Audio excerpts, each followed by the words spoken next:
Good morning, everyone, and welcome to Swissquote's Daily Market Talk. It's Monday, 11th of May. We just learned that the US rebuffed the Iranian peace proposal and oil prices are up this morning as a reaction. But the technology-heavy indices like Kospi, for example, just jumped to record high levels this morning, led once again by semiconductor and AI-linked stocks. Of course, the divergence between technology and the non-technology names is now becoming increasingly striking, and with oil prices back above the $100 per barrel level this morning, inflation figures due this week, and valuations stretch, markets may be entering a dangerous phase where optimism increasingly disconnects from reality. But who knows how the market will react and what's next, so I will try to make sense of the headlines and the market moves again today. But before I do, and as always, please keep in mind that opinions are my own and this is not financial advice.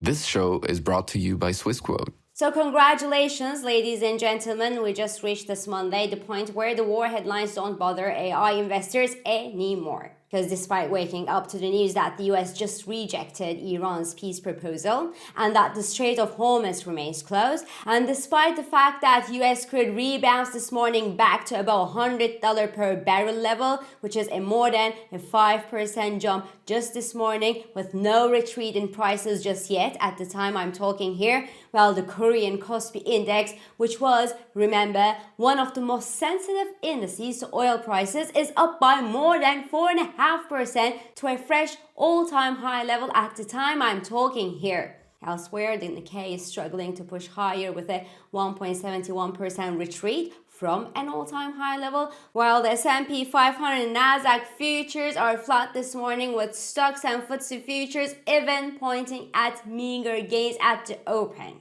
So it's hard to make sense of the market reaction this morning. It feels like the calm before a storm. Because the higher energy prices will hit the ground sooner rather than later as the Middle East tensions prolong and the world's energy stockpiles are just drying out. But that's something that investors are not willing to think about this morning, apparently. So let's talk about more encouraging news. Last Friday, US jobs data came in as great as it possibly could. I was saying that the best possible outcome for this data would be higher than expected job additions number combined with softer than expected wages growth, remember? And that's exactly what the data printed on Friday. 115,000 new non-farm job additions in April, more than 65,000 expected by analysts, and 3.6% wages growth on a yearly basis. That's more than 3.4% printed a month earlier, but it is less than an acceleration to 3.8% expected and penciled in by analysts. In simple terms, that's the sweet spot. That's the best of both worlds from the market perspective. Because it means that the US jobs market weakens,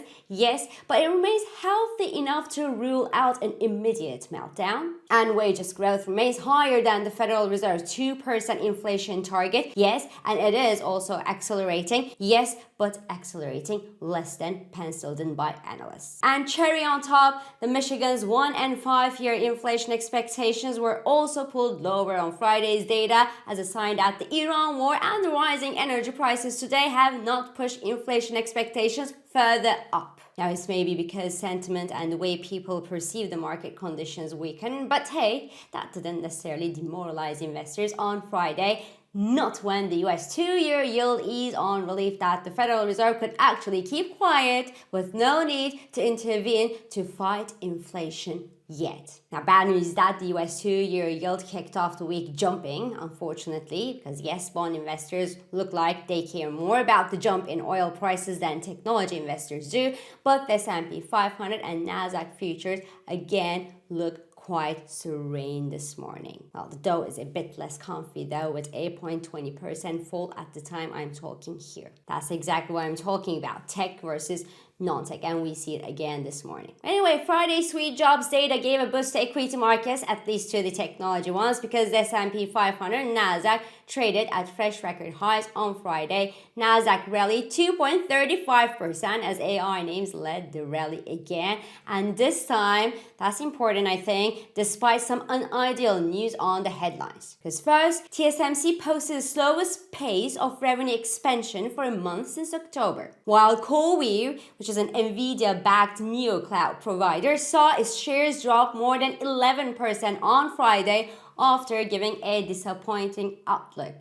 Together, the news revived the concerns that the torrid AI growth may not be sustained in the coming years, but again, the latter did not prevent VanEck Semiconductor ETF from pushing nearly 5% to a fresh all-time high level just on Friday. So my conclusion is the market is not reacting to the news anymore. It's just become a huge casino where investors buy because the prices go up.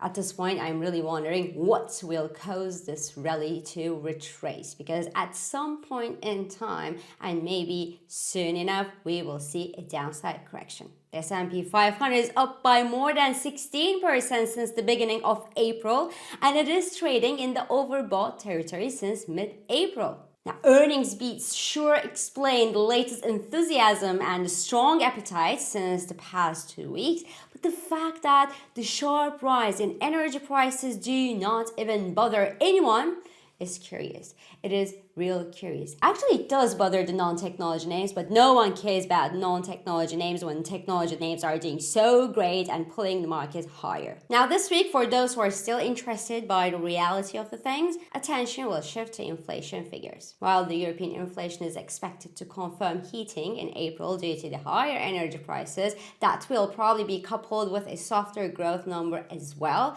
Well, the expectations for the US CPI are rather balanced. According to estimates on Bloomberg survey, the US headline inflation may have even slowed in the month of April on a monthly basis. On a yearly basis, we could see a rise from 3.3 to 3.7% still. That's because the Iran war-related jump in energy prices has already shown in last month's figures, making the monthly figure look less threatening than the yearly one. But well, inflation within the 3 to 4% range in the US remains well above the Fed's inflation target, which is 2%, mind you, and will continue to keep the Fed hawks alert. It's, however, worth noting that the current levels are still below the pain threshold of above 5, 6, 7% inflation that we saw post-COVID and post-Ukrainian war-led energy crisis. So to me, a reasonable inflation print could keep investors in a sweet spot if the Fed dose could outweigh the hawks on idea that there is no need for a rate cut from the Federal Reserve this year, unlike the European peers, for example, that are expected to hike their interest rates, and for some,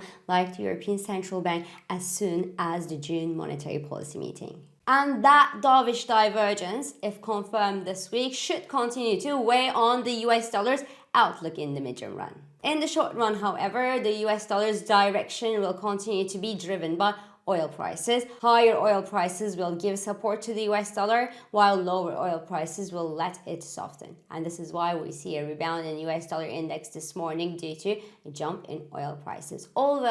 Although I must admit that even here, even the US dollar's rebound this morning looks softer compared to the gravity of the headlines or the reaction that we would have had a few weeks ago. But anyway, for longer-term traders, geopolitically oil-driven led US dollar rallies remain interesting opportunities to sell the tops against major peers, with, however, a great deal of volatility to manage the rapidly changing headlines and their impact on FX markets as well. So this week, besides the war headlines and a couple of earnings, well, investors will be closely watching the US president's first visit to China since 2017. Yes, the last time a US president went to China, it was 2017, and it was Donald Trump. Biden didn't just go to fix the things, he preferred to continue the trade war that Donald Trump had started with China. While there is no doubt talks will likely be intense, even though Trump and Xi are good friends, Trump needs to bring big headlines home to divert attention from the Iranian war.